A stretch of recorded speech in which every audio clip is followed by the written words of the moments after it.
잠언 20장 6절 말씀입니다. 다 찾으셨습니까? 자, 다 찾으셨으면 우리 함께 봉독하겠습니다. 자, 시작. 대부분의 사람들이 저마다 자기의 선함을 외치려느니와 누가 신실한 사람을 찾을 수 있으리요. 기도하겠습니다. 하나님, 오늘 하나님의 이 날에 우리를 불러 모아 주셔서 주의 말씀을 듣고 주의 인도하심을 따라 주께 영과 진리로 경배를 드리기를 원합니다. 주님, 우리의 마음을 집중시켜 주시고 오직 주님을 생각하게 하시고 주님이 주시는 말씀 안에서 강력한 권능을 가지고 오늘 주님 앞에 나아올 수 있도록 도와주십시오. 하나님의 생명의 말씀을 통해서 우리에게 먹이시고 또한 입히시고 우리에게 권능을 주셔서 정말 주님을 따르는 일꾼답게 세워질 수 있도록 인도해 주시기를 원합니다. 주님께 이 시간을 온전히 의탁하며 거룩하신 우리 주 예수님의 귀한 존함을 받들어 기도합나이다. 아멘. 앉으시겠습니다.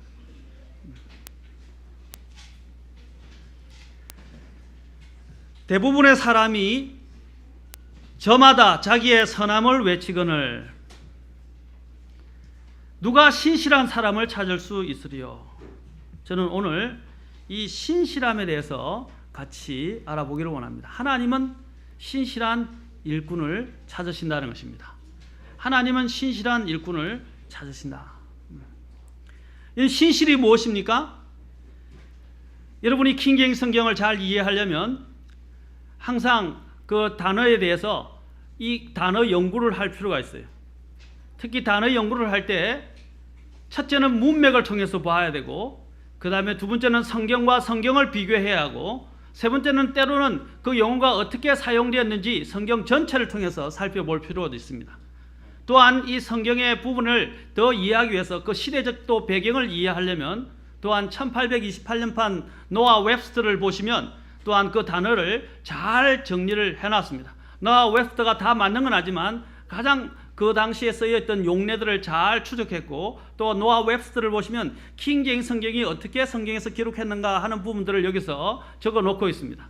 그 1828년판에 있는 노아 웹스터에서 이 신실한 단어를 어떻게 정의하고 있는지 한번 보십시오. 첫째는 진리나 신앙의 의무를 고수함에 있어서 확고함, 진리나 신앙의 의무를 고수함에 있어서 확고함.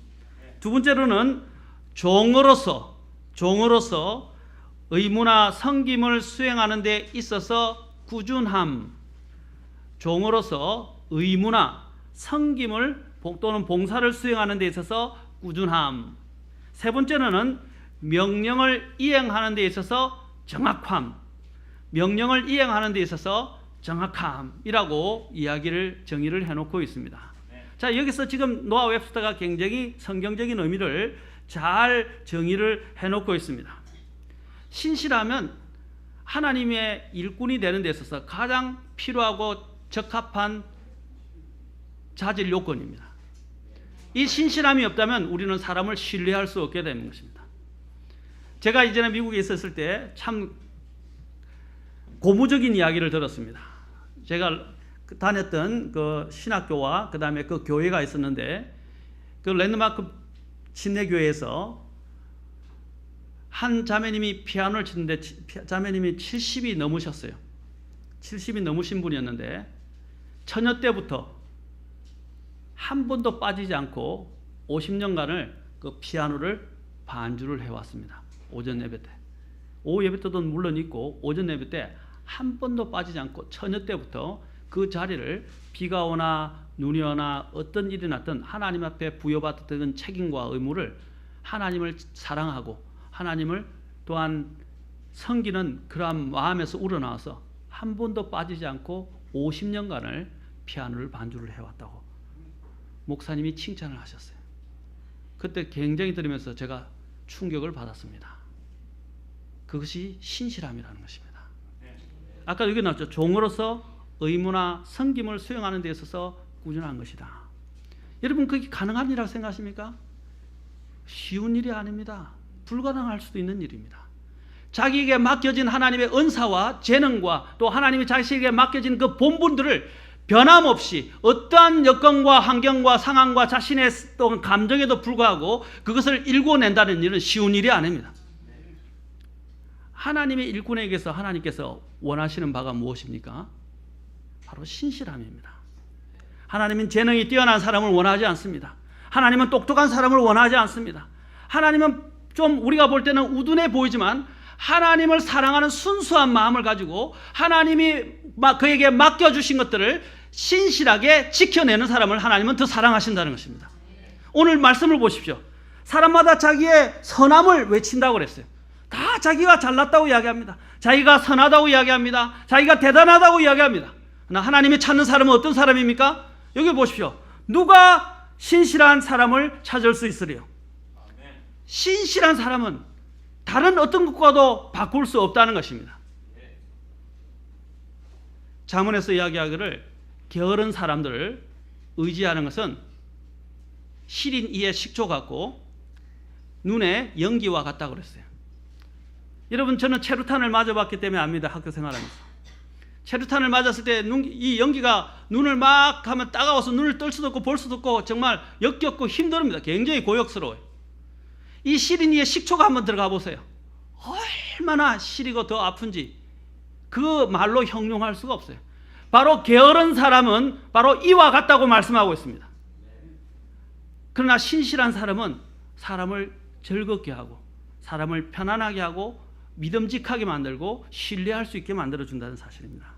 이 신실한 단어가 성경에서 말할 때 영어로는 faithful이라고 이야기합니다. 자, faithful이라고 할 때 잘 보십시오. 이건 합성어입니다. faith라는 믿음에다가 ful이라는 가득 차다라는 단어가 합성화되어 것입니다. 다시 말하면 믿음으로 가득 차 있다.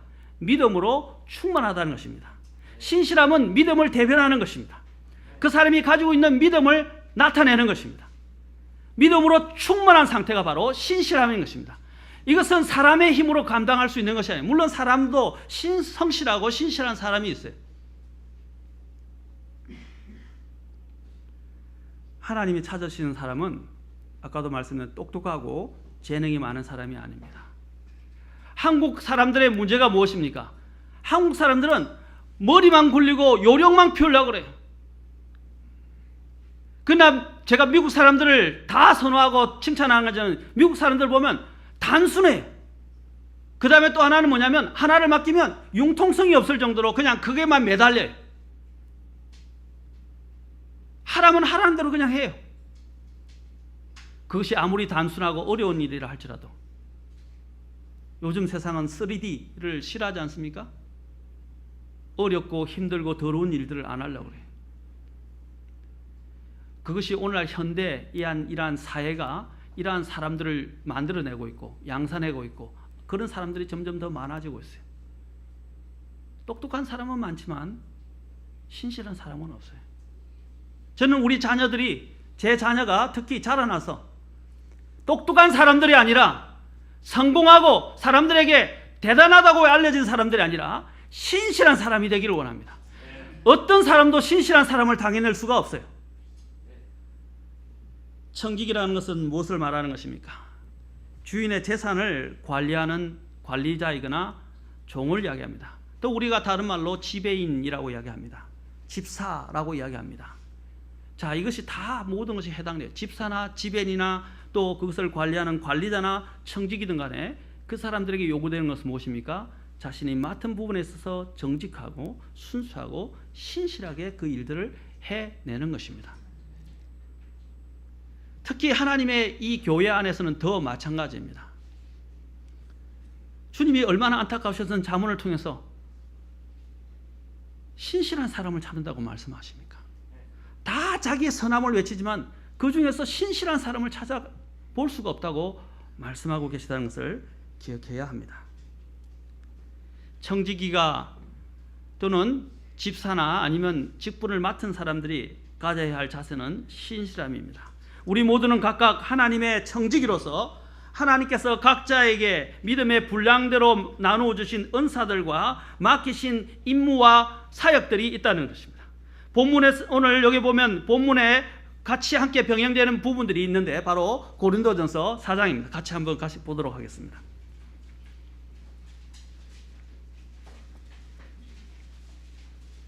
이 고린도전서 4장에서는 바로 하나님의 일꾼의 요건에 대해서 분명히 이야기하고 있습니다. 고린도전서 4장 1절부터 2절까지만 보겠습니다. 사람이 마땅히 우리를 그리스도의 사역자요 하나님의 신비들을 맡은 청지기로 여길지어다. 또한 청지기들에게 요구되는 것은 require 이런 말입니다. 요구되는 것은 신실한 사람으로 판명 또는 드러나는 것이라 라고 했습니다. 신실한 사람으로 입증되어 드러난다 이 말입니다. 자, 그는 신실한 사람으로 드러나는데 이것을 판단하시는 분이 누구냐? 사도 바울이 3절과 4절에서 이야기합니다.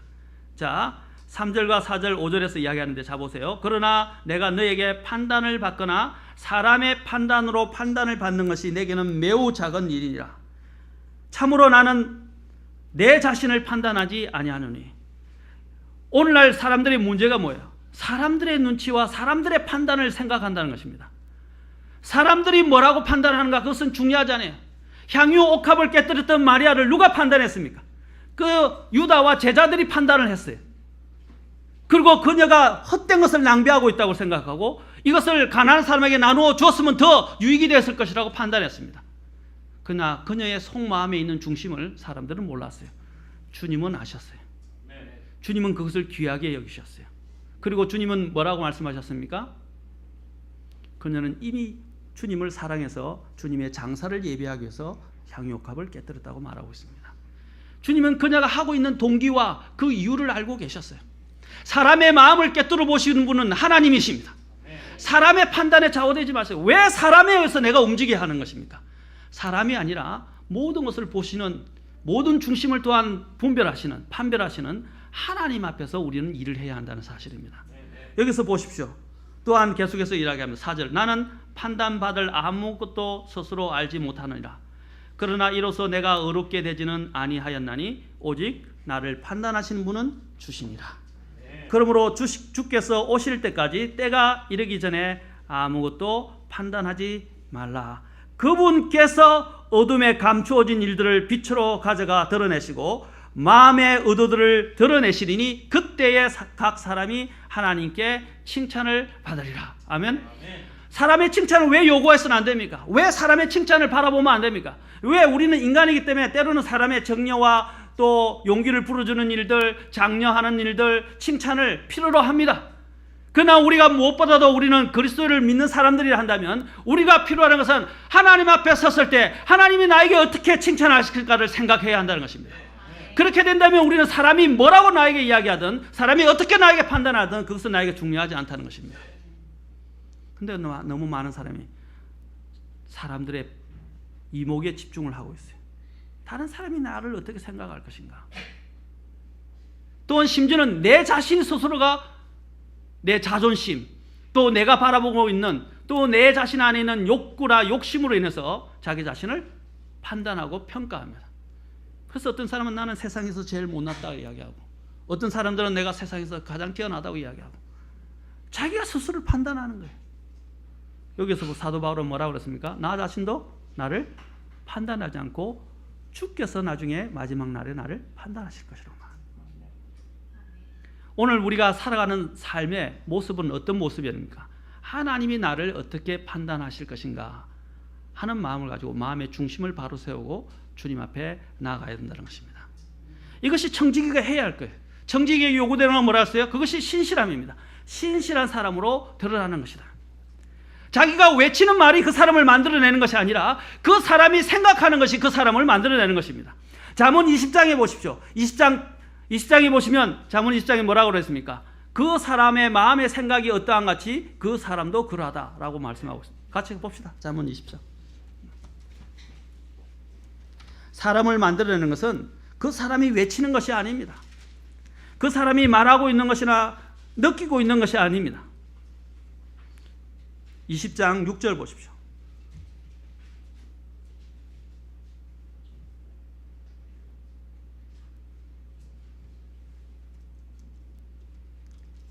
죄송합니다. 23장입니다. 23장 죄송합니다. 23장 7절 보십시오. 그가 자기 마음속으로 생각하듯이 실제도 그러한즉. 자, 이 말의 의미가 본문을 보면 잘 이해가 됩니다. 사람들이 오만 말로 사람들에게 잘 보이려고 그러고, 또 심지어는 뇌물을 바치기도 하고, 또 사람들에게 좋은 말을 한다 할지라도 그 말을 믿지 말라는 것입니다. 오늘 이 왕 앞에 차려진 음식과 관련해서 이야기합니다. 치리자가 상을 차려놓고 먹으라고 이야기하고 그 사람을 높은 자리에 앉는다고 해서 그걸 다 믿지 말라는 것입니다. 나중에 그것이 어떤 사건으로 변화될지 모른다는 것이, 그것이 나아만 사건과 관련이 있어요.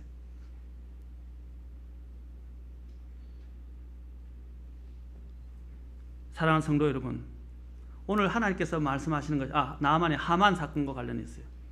하나님이 말씀하시는 것은 이것입니다. 사람이 마음에 생각하는 것이 그 사람 됨됨이를 결정한다는 것입니다. 하나님은 그 마음의 중심을 원하시는 것입니다. 그 사람이 외치고, 그 사람이 자랑하고, 그 사람이 겉으로 나타나 보이는 것이 그 사람을 만드는 것이 아니라 그 사람의 마음의 생각이 그를 만들어내요. 아까 as he is, 바로 그가 있는 그 모습을 그대로 나타낸다 이 말입니다. 하나님이 원하시는 일꾼은 신실한 일꾼입니다. 아까 고린도전서에서 뭐라고 말씀했습니까? 무엇보다도 라고 말을 합니다. moreover, 무엇보다도 정직에게 요구하는 것은 신실합니다 라는 것입니다. 하나님께서는 거룩하심으로써 그분께 부르심을 받은 우리 또한 거룩하게 되기를 원하십니다. 베드로전서 1장 16절에서는 너희는 거룩하라, 이는 내가 거룩함이니라 말씀하십니다.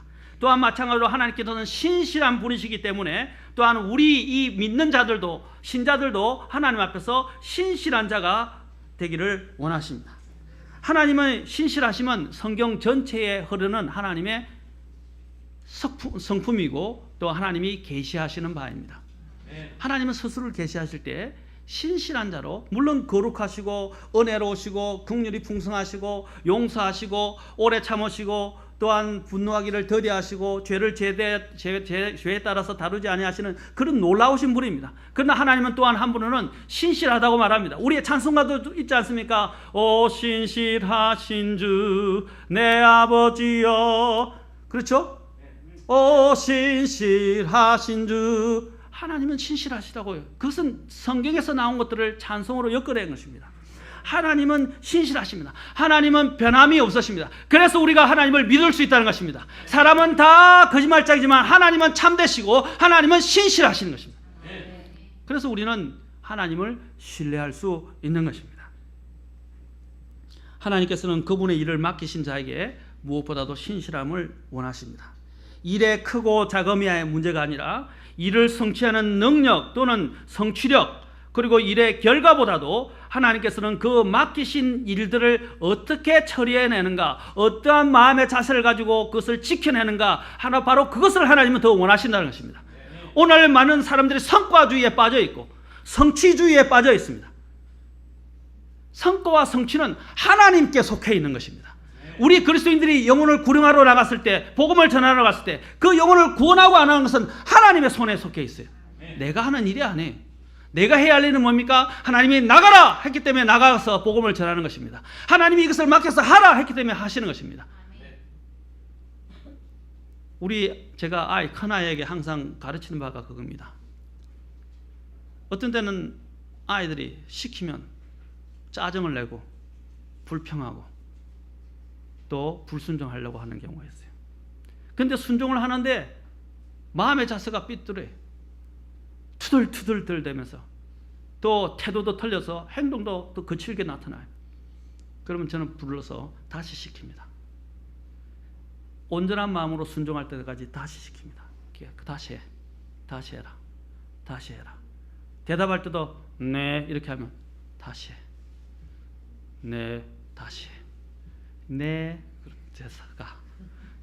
왜 그렇게 훈련을 시키느냐? 마음의 중심이 중요하다는 거예요.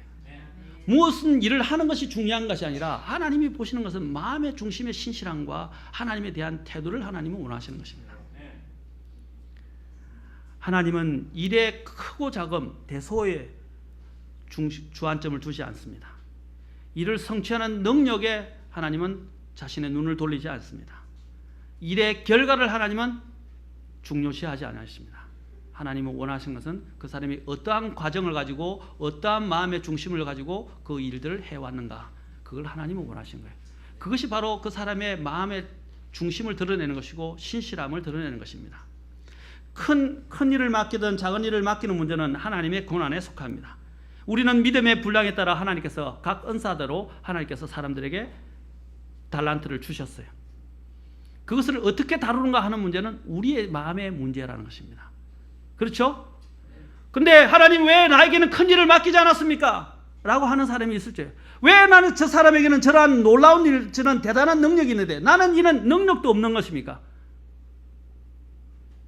참 재밌어요. 하나님은요, 공평하십니다. 능력이 대단하고 재주가 대단한 사람들 보면요, 끈기가 없어요. 재주는 뛰어난데 뭔가 한 가지를 끝까지 해내지를 못해요. 그런데 좀 무디고 어리석게 보이고 하는 사람들은 어떠냐? 일을 하나 맡으면요, 그냥 꾸준히 누가 말하든 안 하든 누가 보든 안 하든 일을 해내요.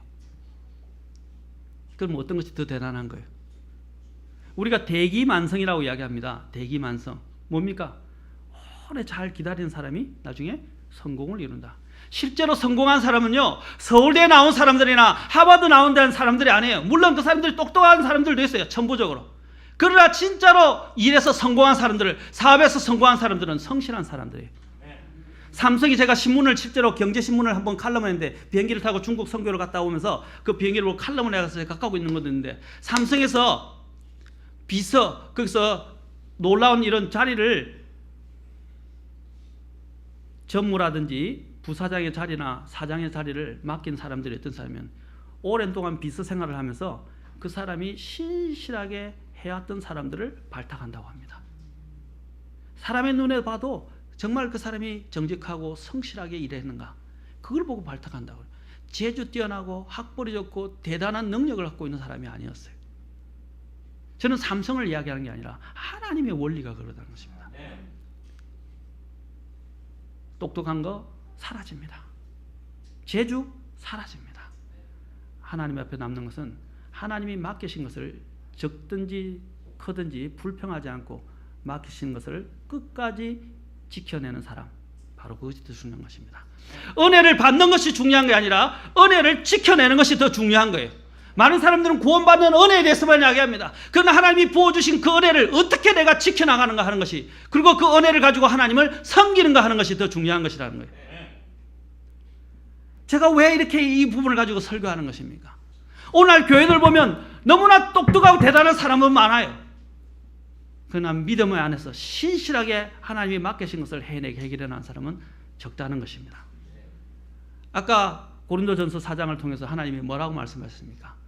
청직에게 요구되는 것은 신실함이다 그랬어요. 그래서 신실하게 발견되어지는 것, 바로 이것이 최고의 가치를 지닌 것입니다. 자, 이를 성취하는 능력에 대해서도 봅시다. 성취하는 능력이나 이 모든 것들은 사실 나에게서 기인된 것이 아니에요. 이 능력도 누가 주신 거예요?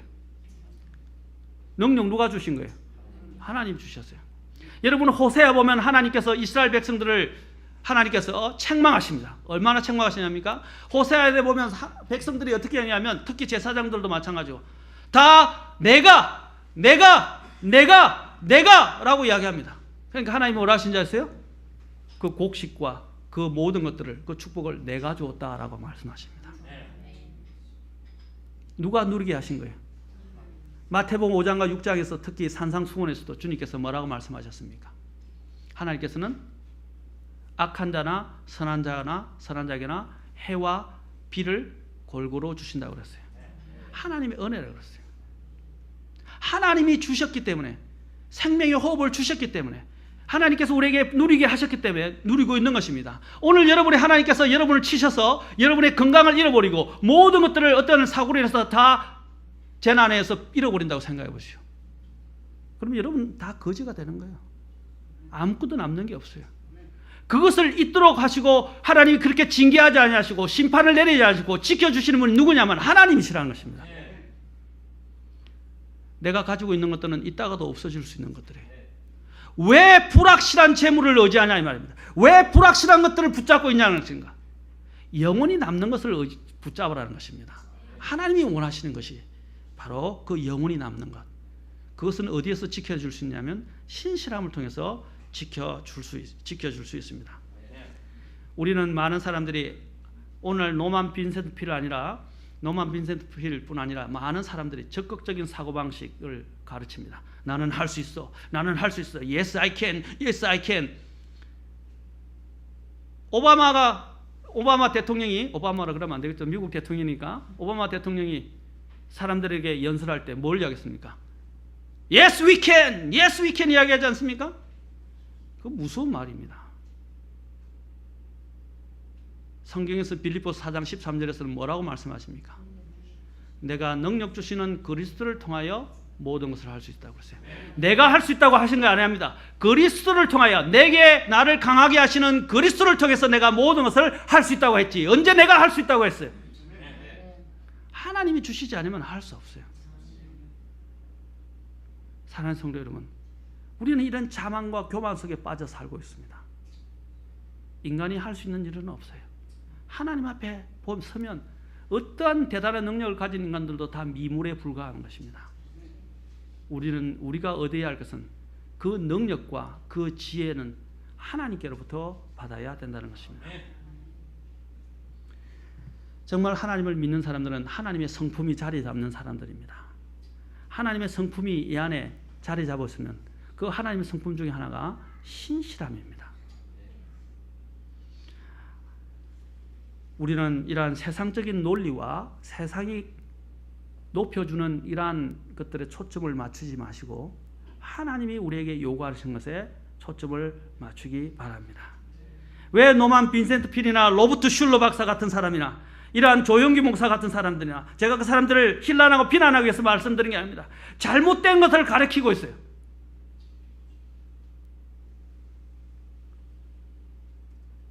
오늘 이러한 잘못되어진 은사주의적인 것, 잘못되어진 사고방식들을 복음들이 오늘 이 기독교 안에 들어서 사람들을 휘젓고 사람들을 망치고 있다는 사실입니다.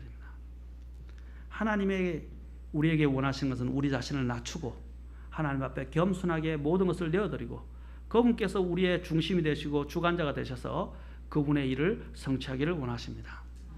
내가 성취해 보십시오. 나중에 그리스도의 심판석 앞에 섰을 때, 하나님 앞에 섰을 때 하나님이 어떻게 평가하시겠어요? 네가 원해서 한 것이다. 너의 힘으로 한 것이다. 내가 너에게 줄 상이 없노라. 이렇게 하신다는 것입니다. 믿음이 왜 필요한 것입니까? 믿음이라는 게 뭐예요? 믿음이 없이는 하나님을 기쁘시게 할 수 없다고 그랬어요. 믿음이 뭐예요? 믿음은 하나님이 말씀하신 것들을 대로 하나님을 신뢰하여 그것을 믿고 나아가는 것이 믿음입니다. 하나님이 말씀하신 것을 믿는 거예요. 내 방식대로 하는 것은 믿음이 아니에요. 그래야만이 하나님이 기쁘시게 받는다면, 내가 원하는 방식으로 내 힘을 가지고 섰을 때 하나님이 그것을 받으실 수 있냐? 못 받는다 이 말입니다. 그게 가인의 희생과 가인의 헌물과 아벨의 헌물의 차이라는 것입니다. 가인은 자신이 힘으로 하나님 앞에, 하나님의 방법이 아니었어요. 그리고 아벨은 어떻게 했어요? 하나님의 방법으로 하나님 앞에 헌물을 드렸어요. 히브리서 11장에서는 그것을 어떻게 표현하고 있습니까? 아벨은 믿음으로 드렸다라고 말하고 있습니다. 그게 믿음이에요. 믿음은 뭡니까? 하나님이 제시하신 방식으로 하나님을 섬기는 것입니다. 그것이 더 일관되게 꾸준히 이루어지는 게 뭐냐? 신실함이다 이 말입니다. 믿음을 가지고 꾸준히 충만한 가운데서 꾸준히 이루어내는 것, 그것이 신실함입니다. 사랑하는 성도 여러분, 이 세상에 나에게 무엇을 어떻게 유혹을 하든 이 세상이 나를 판단하는 판단에 내 자신을 맡기지 마십시오.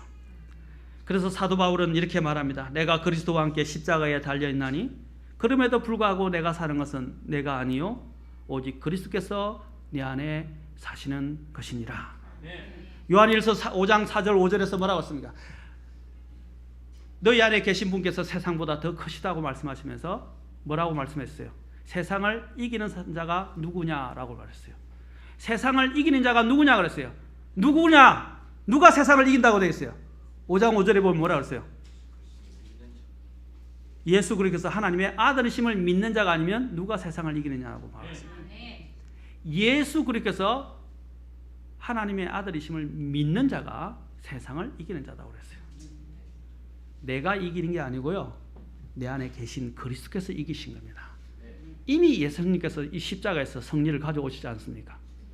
그 예수님이 내 안에 살게 될 때 우리는 이 세상을 이길 수 있고 죄를 이길 수 있고 유혹을 이길 수 있고 수많은 여러 가지 장애들을 이겨낼 수 있다는 사실입니다. 누가 하는 것입니까? 내 안에 계신 그리스도라는 것입니다.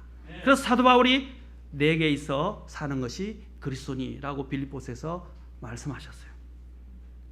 오늘 이러한 잘못된 사상들이 이 교회 안에 다 휩쓸려서 사람들이 그리스도를 벗어나서 자기의 온갖 지혜를 가지고 모든 것들을 해결하라고 자기의 힘을 가지고 해결하려고 그러고 그리고 사람들이 이목을 끌고 사람들의 칭찬을 받으려고 영광을 구하려 한다는 것입니다.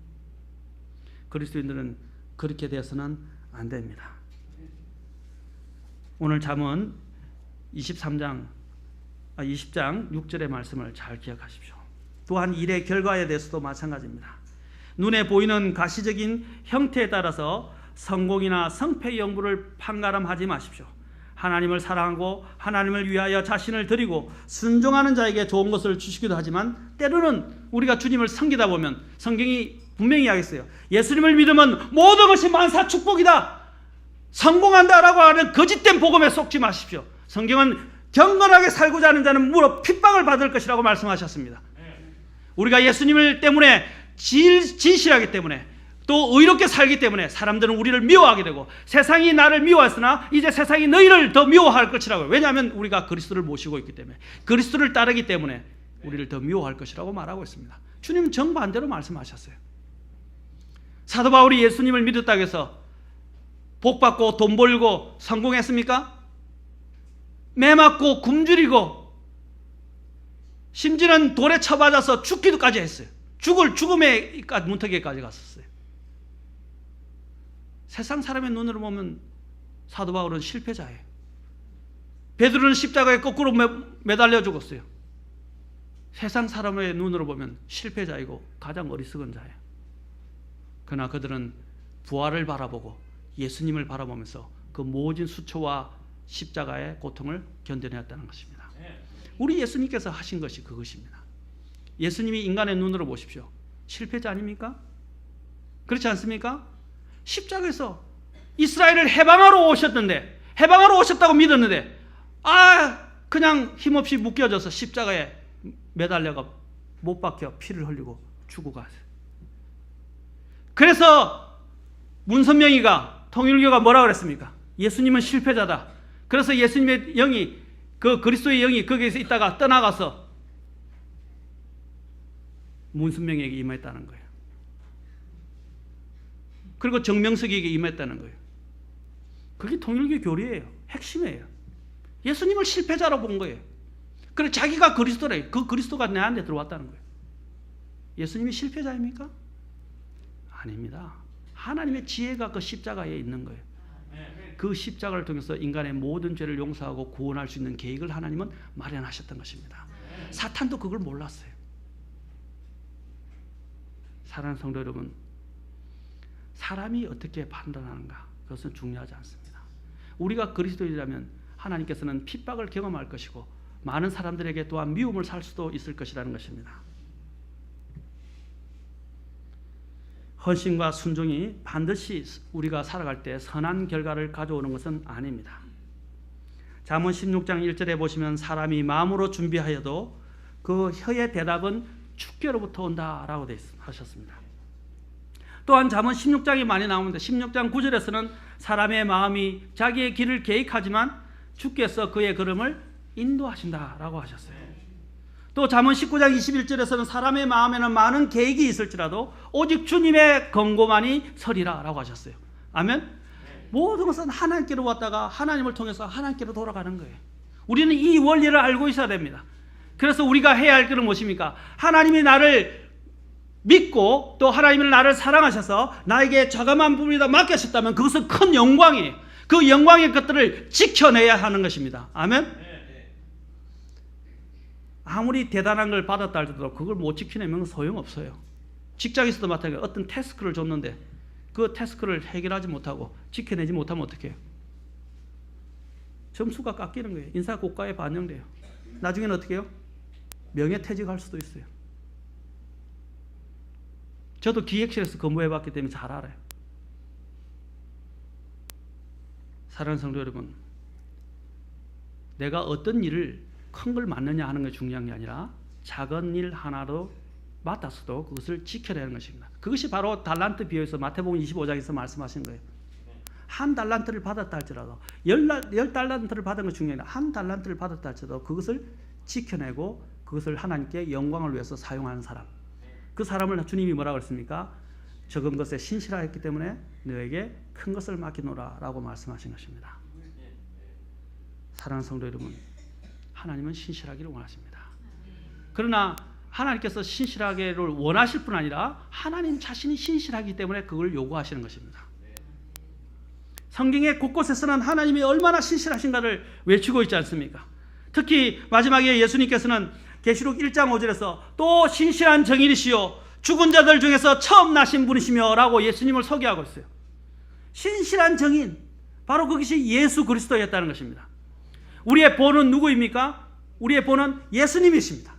자, 예수님에 대해서 한번 히브리서를 통해서 한번 봅시다. 히브리서에서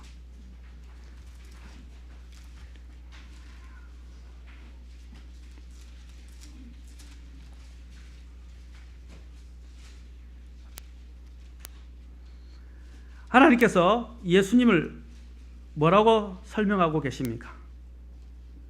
바로 하나님은 예수님을 신실한 분으로 소개하고 있습니다. 죄송합니다. 3장입니다. 히브리서 3장. 자, 여기 보면 모세와 비교하면서 예수님을 소개하고 있습니다. 자, 3장 1절부터 봅시다. 그러므로 거룩한 형제들 곧 하늘의 부르심에 참여한 자들아, 우리의 신앙 고백의 사도시며 대제사장이신 그리스도 예수님을 깊이 생각하라. 어떤 점을 생각하라? 자, 2절. 그분께서는 모세가 하나님의 온 집에서 신실했던 것 같이 자기를 세우신 분에게 어떻게 했어요? 신실하셨느니라. 집을 지은 자가 그 집보다 더 많은 존귀를 받으므로 이 사람이 모세보다, 이 사람이 누구예요? 사람으로 오신 예수님을 이야기합니다.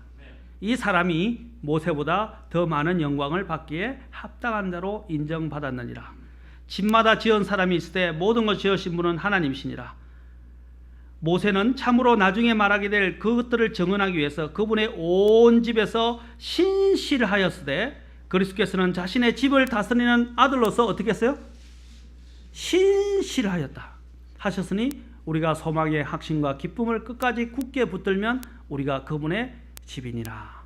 지금 주님을 여기서는 신실한 분으로 지금 두 번이나 소개하고 있어요.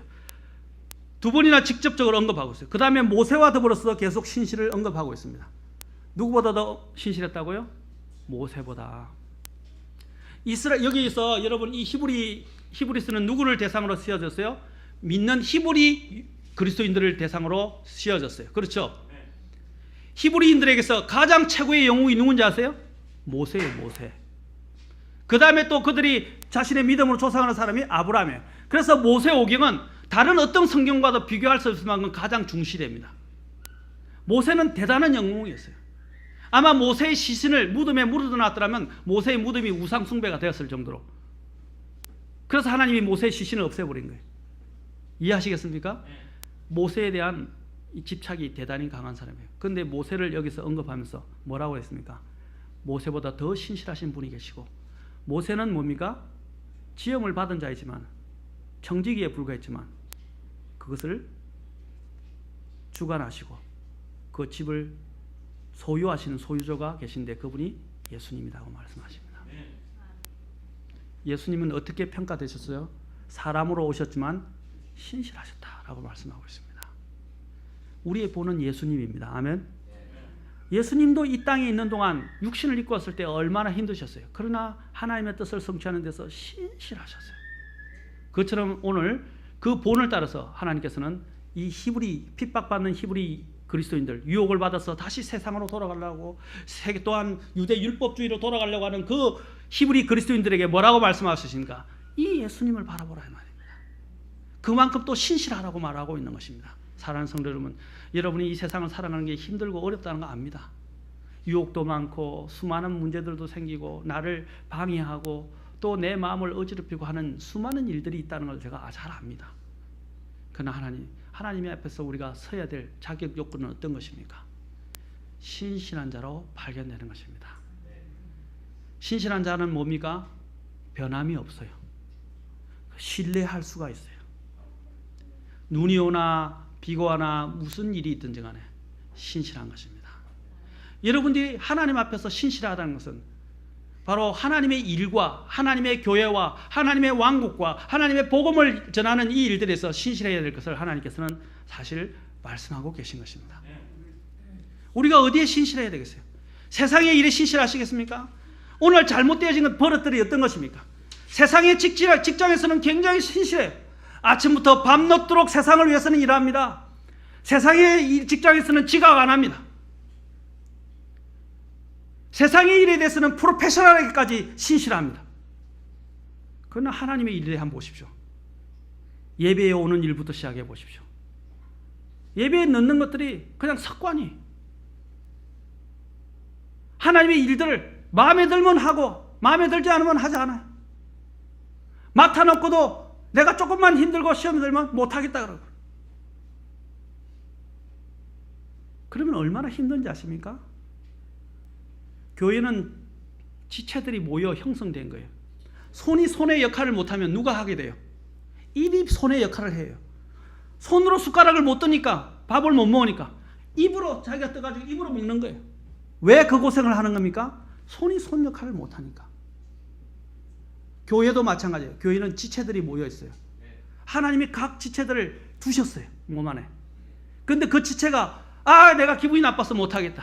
내 감정이 안 좋아서 안 되겠다. 내가 그냥 자신의 상황에 따라서 하나님이 맡겨주신 자그마한 일들을 그냥 아무렇지 않게 값없이 취급하고 중단에 포기해버리고 신실하게 감당하지 않으니까 누가 고생하는 거예요?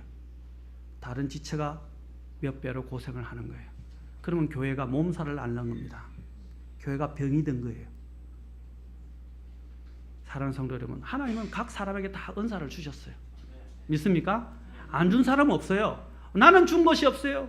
아닙니다. 잘 살펴보세요. 다 가지고 있어요. 하나님이 그 준 은사를, 달란트라고 이야기합니다. 그 달란트를 하나님 앞에서 사용하게 될 때 그걸 은사라고 그래요. 이해하시겠어요? 사람들에게는 하나님이 천부적인 다 달란트를 각자에게 주셨어요. 어떤 사람은 잘하고 어떤 사람은 못하는 각 사람에게 특별한 달란트를 주셨어요. 이것이 하나님 앞에서 사용되어질 때 그것을 은사라고 부르고 그것이 하나님께서 받으시는 거예요. 그런데 수많은 사람들이 오늘 보십시오. 교회 다닌다는 많은 오늘 연예계를 보십시오. 연예계. 그 대부분 보면 교회 다닌다고 그래요. 그런데 교회 다닌다는 사람들이 뭘 위해서 목소리를 사용하고 있어요? 세상의 노래를 부르고 세상의 사람들을 즐겁게 하고 또한 사람들의 인기를 얻기 위해서 이 목소리를 사용한다 이 말입니다. 그것은 하나님 앞에 하나도 안 남아요. 하나님이 싫어하시는 거예요. 그리고 하나님이 나중에 요구하실 것입니다. 그 목소리를 너는 무엇을 위해서 사용했는가? 마찬가지입니다. 하나님이 이 목소리를 왜 주셨어요? 하나님을 찬양하고 하나님을 섬기고 복음을 전파하라고 목소리를 주시지 않습니까? 그리고 다른 성도들 격려하고 하나님께 기도하고 감사하라고 목소리를 주신 거예요. 제가 일례를 들어드린 것입니다. 제가 극단적인 것입니까? 아닙니다, 여러분. 제가 왜 이렇게 이야기하느냐? 나중에 여러분이 그리스도의 심판석 앞에 섰을 때 상과 보상을 받게 되는 날에 하나님 앞에서 후회하는 삶을 살지 않도록 격려하기 위해서 이 말씀을 드리는 것입니다. 왜냐하면 하나님을 위해서 신실하게 섬긴 것만이 영원할 것이기 때문입니다. 사랑하는 성도 여러분, 우리 주님께서도 이렇게 본을 보이지 않았습니까? 모세도 이런 본을 보이지 않았습니까? 하나님께서 하나님을 섬기는 여러분 모두에게 요구하시는 것은 바로 이런 신실함입니다. 여러분의 능력의 대단함이나 똑똑함이 아니라 하나님의 것들을 지켜내는 그런 신실한 자가 되어야 하겠습니다. 주님께서 신실한 것처럼 우리는 주 예수 그리스도에 대해서 하나님에 대하여 신실한 자가 됩니다. 그러려면 하나님에 대해서 신실하다 구체적으로 이야기하면 하나님의 말씀을 읽는 것, 하나님 앞에 기도하는 것, 하나님의 복음을 전하는 것, 하나님이 세우신 교회에 신실한 것, 이 모든 것이 포함되는 거예요. 집사에게서 요구되는 게 뭐예요? 특히 목회자하고 집사. 목회자에게서 중요한 것이 감동만 하는 게 아니라 본이 되는 거예요. 본 중에서 중요한 게 뭐예요? 신실한 자가 되는 거예요. 집사도 마찬가지예요. 저희 교회는 집사 함부로 안 세울 겁니다. 저는 분명히 천명합니다. 하나님 앞에 신실해야죠. 저는 똑똑한 거 요구하지 않아요. 순수하고 정직하고 성령 충만하고 신실한 사람. 그게 디모데전서 3장에서 요구하는 거 아니에요? 맞습니까? 목회자도 마찬가지예요. 제가 목회자 세미나 가서 설교했던 내용 중에 하나가, 강의했던 내용 중에 하나가 저 자신에게도 늘 이야기합니다. 다른 사람을 가르치는 내가 너 자신은 가르치지 아니하느냐? 저에게서는 굉장히 큰 두려운 말씀이에요. 저 자신에게 가르쳐, 저 자신이 먼저 신실함의 본을 보여야 합니다. 그래야만이 다른 들이 이야기할 수도 있고 격려하고 세울 수 있어요. 우리 주님이 그런 본을 보이셨고 그 따르는 모든 자들이 그렇게 되기를 원하시고 계십니다. 마찬가지로 나는 주님의 부르심을 받은 사람으로서 저 또한 어떻게 합니까? 주님이 신실한 것처럼 저도 저에게 맡기신 부분들을 신실해야 합니다. 제가 전에 본분에 대해서 이야기했죠. 본분에 대해서 제칼스 목사님의 그 본분. 제칼스 목사님도 복음을 전하기 싫을 때가 있었어요. 안 나가고 싶을 때도 있었어요. 강단에 서고 싶지 않을 때도 있었어요. 스풀전도 마찬가지였어요. 때로는 목회자도 그런 위기가 와요. 저도 어떤 때는 이 강단에 서기 싫고요. 복음 전하러 순종하러 나가기 싫을 때가 있어요. 내 감정에 따라서. 내 영적 상황 때문에. 그런데 어떻게 합니까? 제가 나오기 싫다고 마음에 부담이 된다고 강단에 안 서보십시오. 어떻게 되겠어요? 여러분 이 교회 오겠어요? 이 교회 오겠어요? 목사님이 지 마음대로 지 감정대로 움직이는데 누가 여기 와서 자리에 앉아서 말씀을 들으려고 그랬어요? 그렇지 않습니까? 끊임없이 여러분을 위해서 서 있고 여러분들에게 말씀을 선포하고 본을 보이는 여러분 그 목사를 따르기를 원하실 것입니다. 맞습니까? 집사도 마찬가지고 리더들도 마찬가지예요. 하나님은 여러분 각자에게 모든 각 부분들에게 달란트를 주시고 재능과 여러 가지를 주셨어요. 많은 것을 주셨어요. 이제 남은 것은 무엇입니까? 하나님이 나에게 주신 것을 가지고 하나님의 영광을 위하여 이것을 신실하게 섬기고 지켜내는 것입니다. 아멘. 마지막으로 이 킹제임스 성경, 이 성경은 하나님이 우리에게 어떻게 주셨습니까? 하나님은 우리에게 오늘날 성경을 어떻게 전수해 주셨어요? 어떤 사람을 통해서 전수하셨습니까? 신실한 사람의 손을 통해서 이 성경을 필사하게 하셨고 그 필사된 성경을 보존하게 하셔서 우리에게 전달되게 하셨어요. 특히 유대인들을 왜 사용한지 아십니까? 지금은 유대인들이 하나님을 모르고 하나님을 지금 등지고 있고 그 중에서도 신실한 사람들이 있어요. 신실한 정인들이 있어요. 그러나 유대인들이 버림을 받은 이유가 무엇입니까? 버림을 받았지만 하나님은 아직도 안 버리셨어요. 근데 유대인의 특징이 뭐예요? 로마서 3장에서 11장에서도 이야기합니다. 9장에서 이야기합니다. 그들은 뭡니까? 하나님의 말씀을 맡아 간직했다고 말하고 있습니다. 하나님의 말씀을 맡은 사람들이었어요. 그래서 유대인들은 어떻게 해요? 히브리어로 된 그 성경을 어떻게 해요? 거의 틀린 것이 없이 온전하게 보존되어졌어요. 정말 틀린 것이 없이 온전하게, 그게 마소라 사본인데 그 마소라 사본이 틀린 것이 없이 보존됐어요. 얼마나 어려운 일입니까? 그 성경이 얼마나 방대한 거예요. 그들이 만약에 성경을 필사하다가 오자가 생기거나 글자 획수까지 다 세하려고 오자가 생기면 폐기시켜 버렸어요. 아무리 그 사람이 많은 걸 오랫동안 이렇게 적었다 하더라도 그 페이지에 오자가 생기거나 문제가 되면 다 폐기시켜 버렸어요. 그리고 다시 적었어요. 그리고 획수 하나하나를 다 헤아렸어요. 다 헤아렸다 이 말입니다. 글자 수 하나하나를 다 헤아렸어요. 왜 그런 작업을 했습니까? 그것이 바로 신실함이에요.